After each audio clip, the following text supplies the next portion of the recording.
السلام علیکم ناظرین، آپ دیکھ رہے ہیں پاکستان انفو اور میں آپ کا ہوسٹ آصف۔ ناظرین، اگر آپ چینل پہ نئے ہیں تو آپ سے گزارش ہے چینل سبسکرائب کر لیجئے، شکریہ۔ بارش کون برساتا ہے؟ بچے کی صورت کون بناتا ہے؟ انسان کو خلق کون کرتا ہے؟ ہماری جان کون لیتا ہے؟ ہمیں دوبارہ زندہ کون کرے گا؟ رازق کون ہے؟ جنت اور دوزخ کا مالک کون ہے؟ یہ ساری کائنات، زمین و آسمان کس کے ہیں؟ کائنات کے خزانے کس کے تصرف میں ہیں؟ زمین و آسمان کی نعمتیں کس کے اختیار میں ہیں؟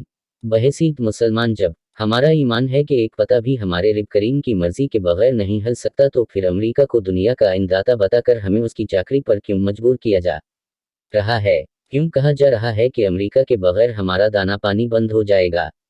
شہباز شریف کیوں کہہ رہے ہیں کہ بیگس کان ٹی بی چوزز؟ خواجہ آصف کا یہ کہنا کیا معنی رکھتا ہے کہ امریکہ چاہے تو ہمارے لیے معاشی مشکلات پیدا کر سکتا ہے، وہ چاہے تو ہمارے سارے وینٹیلیٹر بند کر دے، امریکہ ہمارے لیے ایسی مشکلات کھڑی کر سکتا ہے کہ ہمارے پاس تیل کا بل دینے کے لیے بھی پیسے نہ رہیں۔ جب ہمارا ایمان ہے کہ رزق کی کشادگی اور تنگی خدائے واحد کا اختیار ہے، تو پھر یہ لوگ ہمیں کیوں سبق دیتے ہیں کہ دنیاوی خوشحالی کی چابیاں امریکہ کے پاس ہیں؟ اس آزاد قوم کو آزادی کے بجائے غلامی کا سبق کیوں دیا جا رہا ہے؟ پاکستان میں اب وہ ذات پات والی غلامی اور امیر اور غریب کا فرق آج کی نئی نسل کو در در پر جھکنے کے لیے مجبور نہیں کر سکتا۔ اس کا مشاہدہ آپ نے دھرنوں کے دوران بھی کیا ہوگا کہ کیسے عام سے نوجوان جن کے گھروں کے بجلی کے میٹر بل کی عدم ادائیگی پر منقطع ہو چکے ہیں، جن کے پاس 2 جوڑوں کے علاوہ دوسرا کوئی کپڑا نہیں، وہ بھی کئی کروڑ کی گاڑیوں پر بیٹھے ہوئے ترم خانوں کو وہاں سے گزرنا تو بہت دور کی بات، 1 انچ راستہ دینے کو تیار نہیں ہوتے تھے۔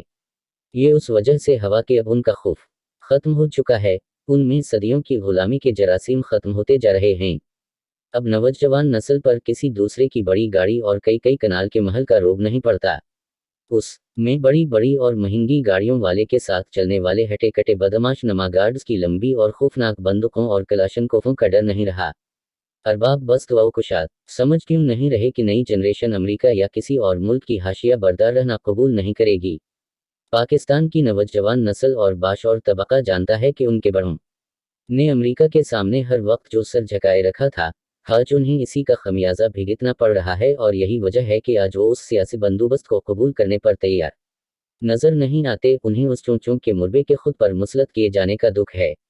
آج کی نسل جان چکی ہے کہ کسی بھی معاشرے میں عزت صرف اسی کی ہوتی ہے جس کے فیصلے کسی اور کے ہاتھوں میں نہیں بلکہ اس کے اپنے ہاتھ میں ہوں۔ پاکستان قوم لا الہ الا اللہ کا حقیقی مفہوم سمجھ چکی ہے، اسے احساس ہو چکا ہے کہ اپنی لگام دوسروں کے ہاتھوں میں دینے والے کو انسان نہیں بلکہ کٹ پتلی سمجھا جاتا ہے۔ آج 21ویں صدی میں بھی سامراجی قوتیں یہی سمجھتی رہیں کہ تیسری دنیا کی موجودہ نسل بھی ان کے اشاروں پر ہی چلے گی، مگر وہ یہ بھول گئیں کہ اب ان کے سامنے عمران خان کی شکل میں ایک ایسا لیڈر کھڑا ہے جس نے اس قوم کو لا الہ الا اللہ کا سبق دے کر رب العزت کے سوا باقی ہر قسم کے خوف سے قوم کو آزاد کر دیا ہے۔